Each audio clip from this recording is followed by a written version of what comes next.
And now, broadcasting live from the Darkroom studio at Craven Community College, it's In the Know. Hey everybody, welcome to In the Know. I am Craig. Good morning. I'm Megan. I'm sorry, I couldn't hear myself at first, so I wasn't sure if people could actually hear me or not. Sometimes I don't know if I'm existing in the world or if I'm existing just in your head, your own little head. Most of the time it's just in my head. You think, therefore you are. That's right, yeah.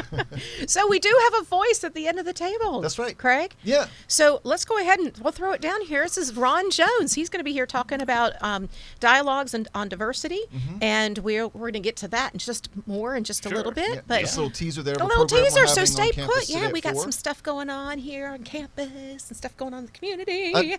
One of my favorite things is when you dance and sing, when you have just like regular lines of dialogue and text to say, just make it fun. It's like Barney show. Woohoo! It's a what show? A Barney show. Okay. Like Barney sings everything. You were so a mother. I am a mother. You were so a mother. Keep them entertained the whole time. Yeah. Poppity pop pop pop. Yep. Yeah. So I was pretty good at grade school teaching too. Yeah. You having a great week? I'm having a super week. It's really, really busy. Yeah. But it's good busy. It's been lots of class building, lots of student interaction, all kinds of good stuff. So it was very good. So let's just, for people who may just be finding us for the first time, we are Craven Community College In the Know podcast. We broadcast from the Public Radio East studio, and we are in the dark room, if you are not familiar with that. So on the New Bern campus. On New Bern campus. And today is Thursday, February 23rd. So if you are watching later on YouTube, make sure that you like us and subscribe to us so you can come and get us in the future in the morning, right? First thing. This is a show we do every week. We try and let people know what's going on in our community. So we have guests from all around Craven County and, of course, beyond that. And then and folks that are, faculty, people on staff to tell us about programs that are going on. But, if anybody in the community wants to be on the show as well, we encourage them to reach out to us. And maybe or if you got a special event you want us to plug, we're here to help and happy to please. So I'm guessing there's a special day today? So there were so many. Oh, let me throw it to the booth. So Zanetta, good morning, hun. Zanetta Badia in there, so she makes us look and sound good. And so Zanetta and I spoke because there were so many wonderful days of. Now, 2 of them I've done before because we've done so many podcasts. They're starting to rerun. Okay. Yes. One of them was Dog Biscuit Day. Remember, I showed up with my crystal. You had a very fancy dog biscuit jar. My dog gets dog biscuits out of a crystal biscuit barrel. Yipe. Yeah, she's very special. Okay. That's the bark that the dog makes. Yes. And it's also Banana Bread Day. But we've already done Banana Bread on the show, and I'm like, sorry. It could always be Banana Bread Day. It could always be Banana Bread Day. But there are different kinds of bread, There are. So typically I do bring food, Ron, to kind of share with everybody. And last week we indulged, and even Zanetta made stuff. She made almond milk. And you brought nothing for the class this morning. Exactly. Nothing. We brought you coffee, and that was it. Okay. We can't even find the creamer. It will have to suffice.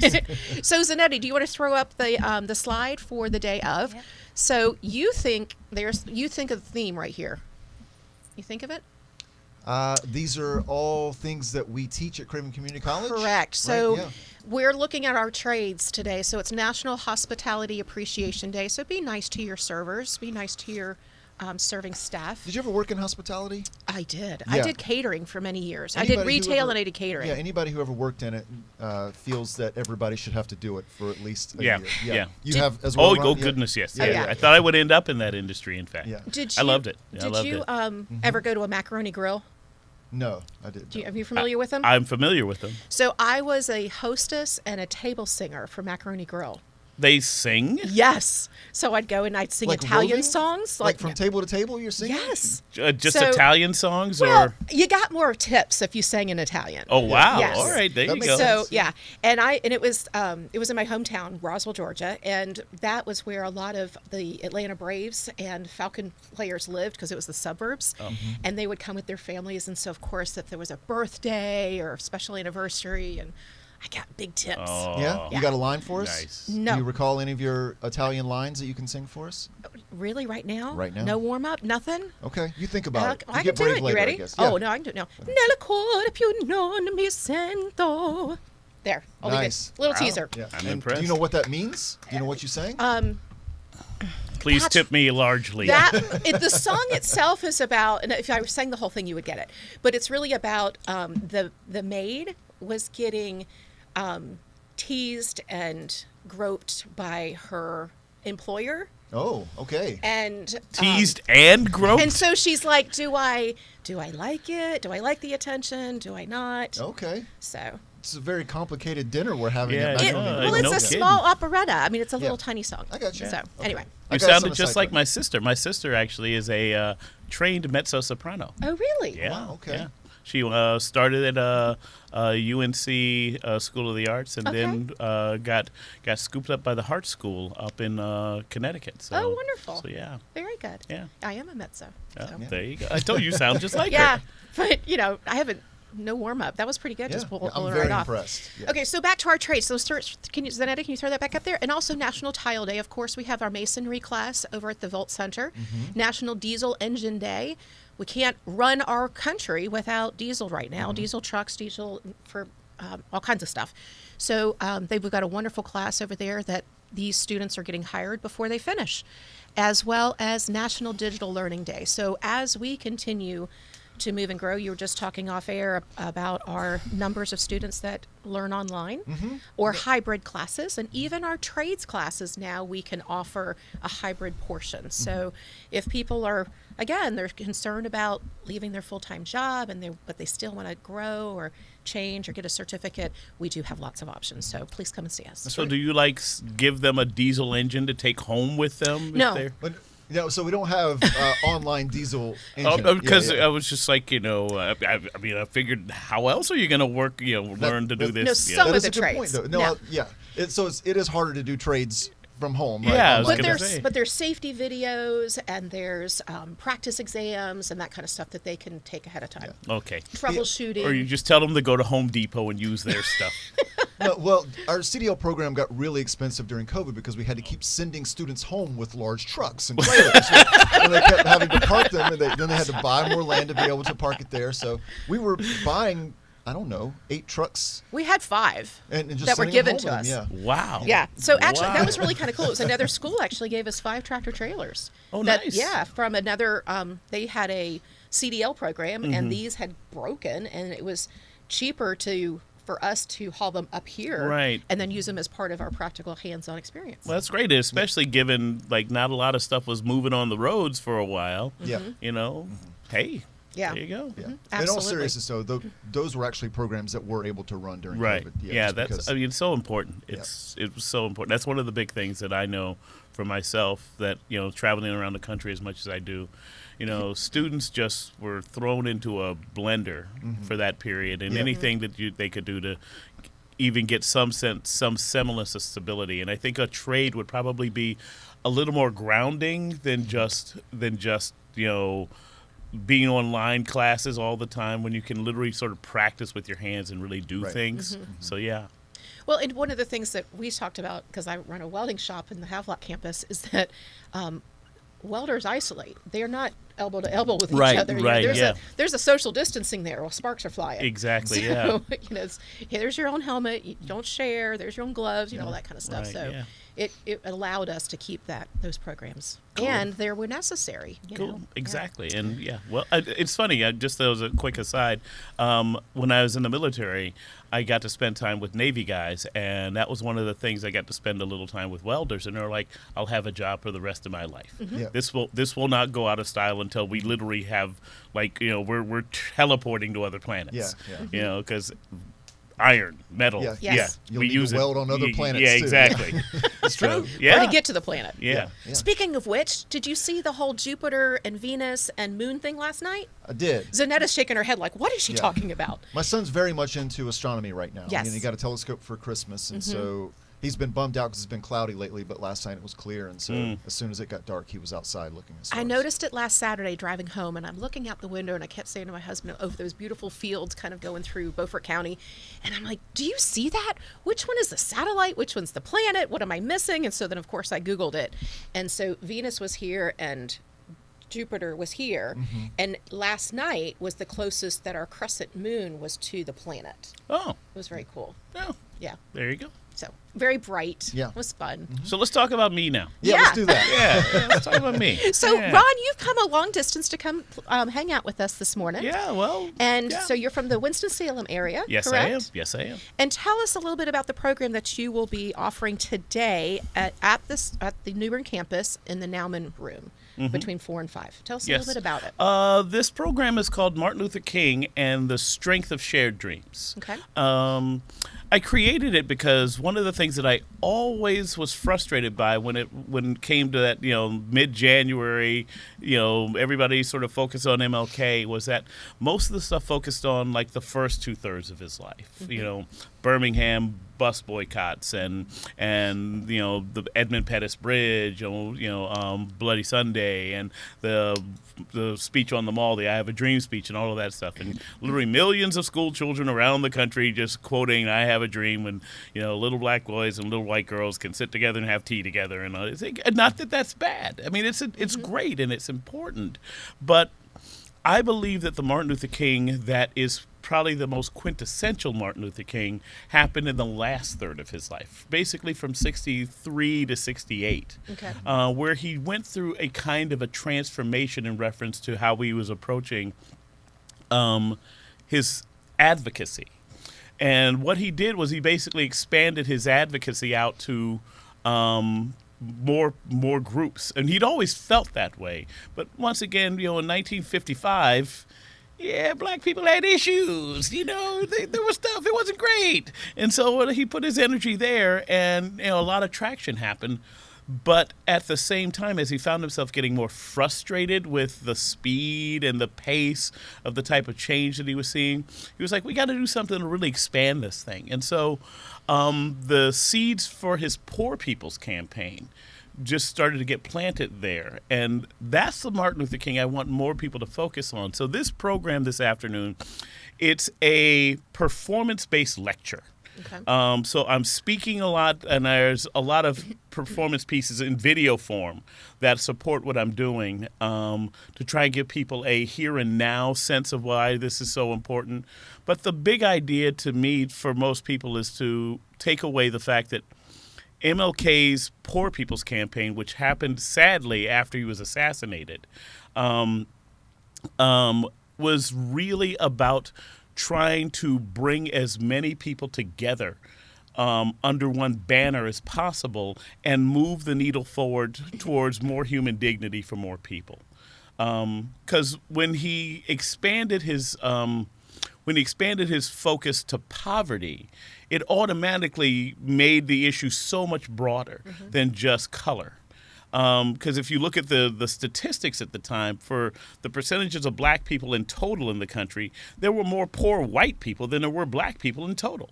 Okay. And because there were more women who were affected, then and now, who were disproportionately affected by poverty, he became the advocate for women. In fact, women made up a huge chunk of those folks who were at the Poor People's Campaign. In fact, they had their own rallies before. Children, same thing, disproportionately affected by poverty. And I believe had he lived, had he not been taken from us when he was, he would have been able to do what he did for the first 10 years of his public life, which is really put the focus on the lack of dignity given to certain people. And it would have been basically all Americans who were compromised by their financial status. Well, not to be a spoiler alert, because I don't want to take away from today, from later this afternoon. I just did the whole program. Okay, cool. That was it. All right. So, but when you said that the seeds for poverty was planted, but he really wasn't. They weren't able to implement it until after his assassination. Well, they've been working on it. Okay. So, but who was the one that took that path and ran with it? Well, he effectively did. Literally, he was alive until literally about 2 months before it jumped off. Okay. But somebody had to keep it going. Well, that was part of the problem. It sort of kind of didn't. Oh, gotcha. And that's why we don't really know about this campaign. Exactly, right? Yeah. Exactly. You can find out information. In fact, there's an exceptional gentleman here in North Carolina, William Barber. He's a reverend. I believe he's closer to this side of the state than my side of the state. And he, on the 50th anniversary of the Poor People's Campaign in 2018, he's tried to reignite it. And his organization is still active today. It's got chapters all over the country. It's called Repairers of the Breach. But the fact remains that he, like you were saying, because Martin Luther King wasn't there to be the figurehead, because that was another one of the issues that we've sort of resolved that, and it's not totally the way it should be, but the organizations were way more centralized back then. There was the leader, rather than now there's just a myriad of organizations and excuse me, and lots of people who were literally dealing with sort of factions of an issue. There's poverty people who deal with age. There's poverty people who deal with ethnicity. There's poverty people who deal with immigration, like, folks coming in. Back in the day, it was just the poverty guys, whoever it was. And so that part of King's legacy at the time was problematic, because once he was assassinated, they sort of were just looking around trying to figure out what to do next. And so it really never got the traction it needed. So that's the King I want more people to focus on. I believe that we make Martin Luther King sort of the human dignity champion and the champion of people of color, where in reality, if you look at a lot of his readings, he was always a champion of humanity. And I believe that that's what we need to hear more of, the people who are focused on not just their single issue, but the idea that if you dig down on any one issue, you'll find lots of other folks who don't necessarily reflect what you see in the mirror, So, yeah. That's awesome. Yeah. So, and was yesterday Empty Bowls? No, I believe it's today. It's today. Yeah. So it's ironic that it is. I was thinking it was either yesterday or today. So we have something called Empty Bowls, and it does focus on diversity, but also the poverty and bringing and helping folks. And we are so blessed in this community to have so many different nonprofits that come together to support each other for this huge event. Nice. So yeah, that's happening today. So if for those, because I didn't see it on our events thing today, but I think that's this afternoon, like a 10 to 1 or something, 11 to 1. Doors open. No, you can I'm go not in. real sure. Yeah. But 11 o'clock. Yeah, as Zanetta is saying. So anyway, sorry. That was, it just made me think of, he's not there, that picture, but we're trying to continue to do and plant those seeds and continue letting that nourish. But it does seem like that is a part of his legacy that's not as widely known. I can see why you would want to bring attention to it. I know just for me personally, a few years ago, there was a local celebration for the March on Washington for Jobs and Freedom, and I didn't really know the second half of the name of that march. Right? It was always just the March on Washington. That's how it's always been explained to me. And then I saw people, they were wearing the pins from the original march, and we had some great speakers come and talk about it. And there's that whole other piece of that that a lot of people aren't aware of, is that it was also about being able to allow people to work and have the dignity of being able to, everybody be able to rise up and actually have what they want, be able to work and provide for their own families. Exactly. I'm sure they brought up his People's Bill of Rights there, which was effectively, trying to elevate people out of poverty. Give people the security of a job, give people the security of a place to live where they didn't have to worry about getting sick from living there. And like I said, he was turning in that direction already. But like I said, we don't focus on it, and part of me, this is part of the conspiracy theorist in me.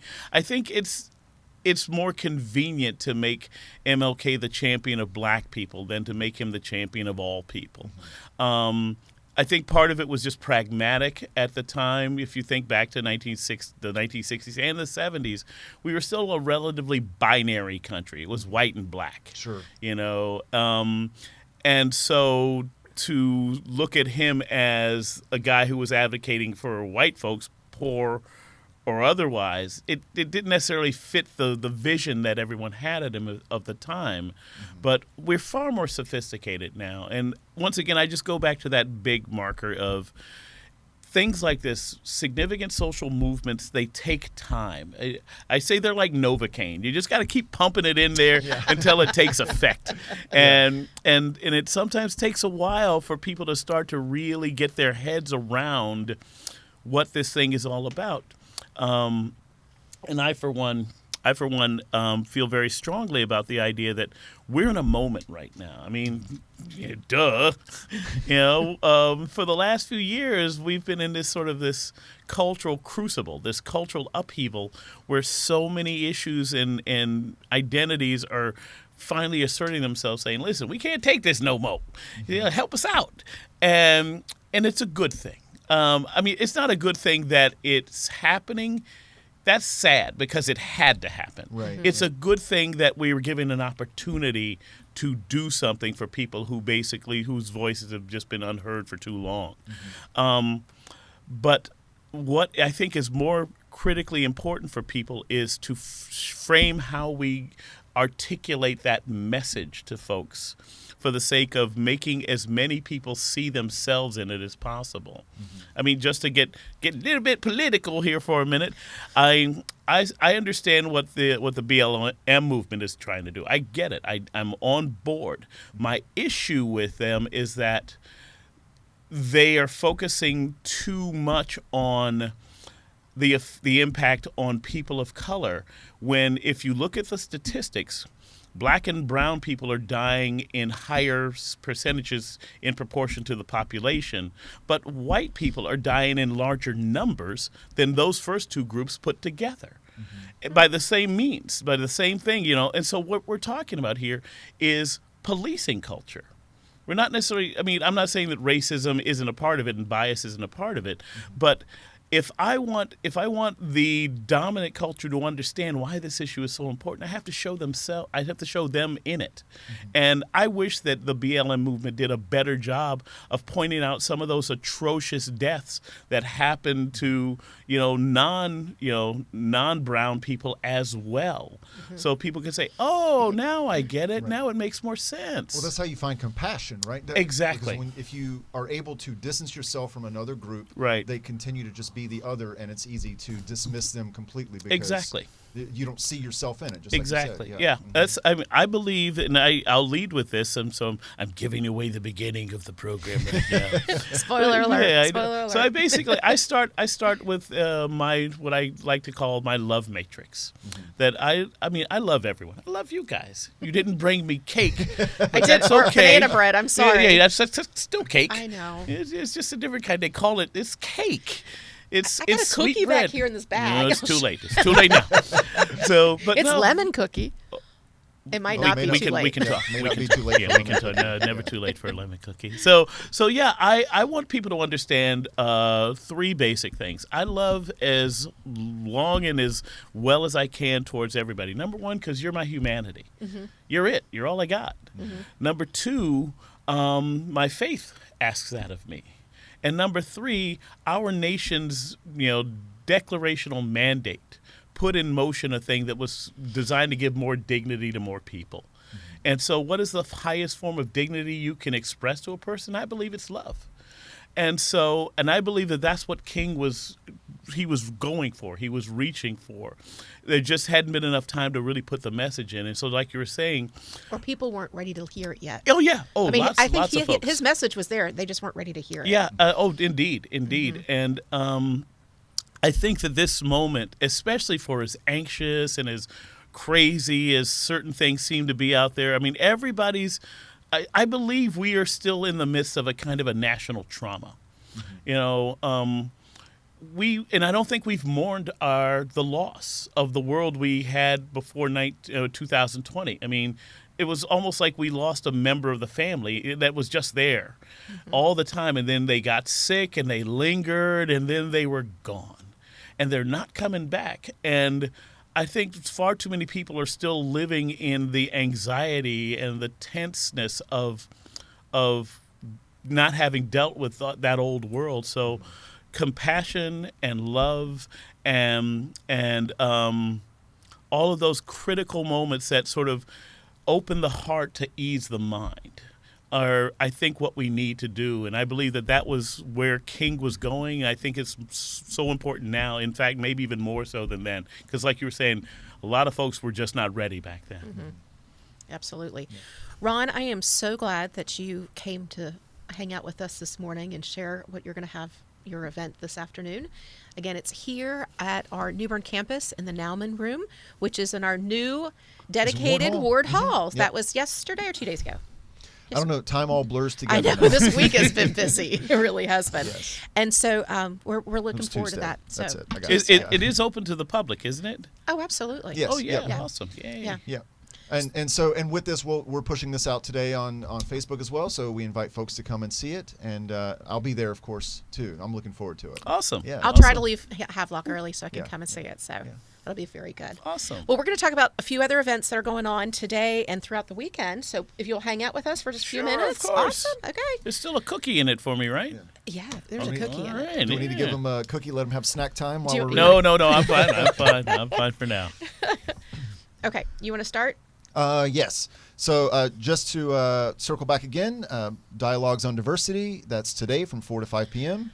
on our New Bern campus in the Nauman Community Room here in Ward Hall. Come join us for the social justice theater performance, Martin Luther King and the Hope of Shared Dreams, with our friend here, Ron Jones. Yep. You would leave me the hard name. Alina Kiryayeva. That February 23rd, that would be today as well, from 7:30 to 9:30 p.m. in the Oringer Auditorium here on the New Bern campus. Modern piano program. Praised for her powerful command of the instrument, unique interpretations, and clarity of sound. Alina Kiryayeva, I think I said that correct, captivates the audience with her profound physiological insight and charismatic stage presence. A native of Ukraine, Miss Kiryayeva performed her first solo recital at age 8 and her first solo debut with an orchestra at age 11. Good for her. That's pretty impressive. Prepare to be dazzled by world premieres virtuosic arrangements of famous tunes such as Barbie Girl, The Sound of Silence, and the theme from television's celebrated hits, Downton Abbey. Tickets are available at Mitchell's Hardware, Carolina Creations, Fuller Music, Bank of the Arts, and on our website, Craven Concert, NC.org. Is that right? I think it's cravenconcertsinc.org. What is the INC? Inc? Oh, Inc. Incorporated. Yeah. I was thinking we were going to... They can't see what you're looking at. I know. That's what I'm like. But no, I was thinking it was Jennifer stuff. Oh, and then I was like confused. Thought it was a typo. No. So the Carolina Ballet, Behind the Curtain and on the Stage, February 24th, 7:30 to 9:30 p.m. That's tomorrow in Oringer Auditorium. Lots of things happening in Oringer. In partnership with Atlantic Dance Theater, the Lifetime Learning Center is pleased to welcome a company of 6 professional dancers from Carolina Ballet for 2 performances, as well as a unique behind-the-scenes look at the training and preparation that professional dancers experience daily. Each informant's presentation will include a narrated ballet class, insight and demonstration of performance preparation, the astounding history of the Carolina Ballet, followed by a performance of Chiaroscuro. I said that wrong. Hey, you got your word to screw up. That's right. Nice. A ballet choreographed by Lynn Taylor Corbett. That was originally created for the New York City Ballet and debuted in 2005. Fantastic. Lady Day at Emerson's Bar and Grill. That would be tomorrow, February 24th from 7:30 to 10 p.m. The New Bern Civic Theater. The jazz legend is Billie Holiday. The time is 1959. The place is a seedy bar in Philadelphia. The audience is to witness to one of Billie Holiday's final performances mere months before her death. She sings more than a dozen of her famous songs, interlaced with salty, often shocking reminiscence of her damaged life, resulting in an unforgettable portrayal of the lady and her music that is pure You got it. theoretical magic. Theatrical Magic. Shut up. It is rated R, so there are some triggered warnings, adult language, slurs, accounts of emotional and sexual abuse. So please beware. Please do not bring your children. Mm-hmm. And tickets are purchased at newberncivictheater.org. That's right. I got my tickets. I'm going tomorrow. Are you? Mm-hmm. I've heard great things about it. You said the music was really good. You popped into a rehearsal. Yep, and the set's beautiful. talked to several people that have gone, and it sounds like it's just an amazing show. So. Fantastic. Wow. Yep. Mm-hmm. So maybe there'll be theatrical magic. I have heard that there's a lot of theatrical magic. Theoretically. Theoretically theatrical magic. Thank you. Tuppence, February 26th from 3 to 4 p.m. at Riverside United Methodist Church. Tuppence is the folk music duo of Sarah and Simon Spalding and will be performing a free concert at Riverside United Methodist Church on February 26th at 3 p.m. While admission is free, donations to the church will be accepted. Very good. Handbell Musicians of America Distinctly Bronze East Concert, February 26th at 4 to 5:30 p.m. Riverfront Convention Center. I saw a Facebook post yesterday that they were starting to get set up. I love bell ringing. Yeah, do you? Oh God! I used to work at a summer camp where they had a bell ringing class, and it was so soothing and beautiful. Yeah. And please, everyone, go. Yes. Don't do the other thing. Go to the bell ringing. 26, yes. So the Handbell Musicians of America return to New Bern for our Distinctly Bronze East Concert. Come hear more than 100 of the finest handbell musicians from around the country performing together at the Riverfront Convention Center. The musicians will perform classical and contemporary works led by conductor Fred Graham. The concert will also include a performance by our Reaching for Bronze Intermediate Handbell musicians led by conductor Brenda Austin. If you've only heard handbells in church, get ready to be amazed. Cash is preferred and only $5 for admission, so maybe you'll stick around. I can't. I have a gig up in Rhode Island. Actually, I'm doing a whole performance at my church. I wrote an original piece for Black History Month for them, and I'm doing that tomorrow over the weekend. Then I'm off to Rhode Island. Oh, wow. You're Maybe busy. next year You're you touring come all back around. and do that one for us. Yeah, well, as long as you can get the bell ringers, you know. We get some bell ringers we'll behind line you. it up, yeah. Oh, I'm serious. If you've never seen a chorus do bell ringing, I have it's not. incredible. Yeah. It's I cannot go on enough about it. It's just it's visually incredible, and the sound is just so amazing that you can get so many tones and so much rhythm, and like you see people just doing bells like literally they're jumping using hot potatoes. Yeah. And so it's so fun. It is. That's fantastic. Yeah. Cool. Well, we got a lot going on. We do. Last but not least. So next week's show here on In the Know will be episode 42, March the 2nd at 9 a.m. Join us live on Facebook at facebook.com/CravenCC or catch the replay on our YouTube channel as we're joined by Neuse River Bridge Run organizers to discuss the annual race and organizations benefiting from this beloved event. We'd like the podcast to grow, so please follow and share. If there's something you'd like to see on the show, let us know and put it in the comments or visit us on cravencc.edu/inthe-know. Fantastic. Yeah. Anything else you can think of? There's lots of things going, but I know we're running late on time. I would just say I am personally excited about Ron's program today, and I would encourage anybody from the community who's got time and able to come down, and definitely everybody on our campus to come in. If you come, I'll give you a quarter. Nice. I'll give you a whole quarter. And whatever's left of the lemon cookie. Yeah, right? I don't think there'll be sure, anything left. yeah, there'll be plenty left. Zero can also be what's left. Exactly. Of the lemon cookie. Yeah. So just come and be ready to get the answer you don't want. Yeah. So. There you go. Very good. Well, I'm excited. We've got a busy week, rest of our week and weekend, and we will come back and see you next Thursday.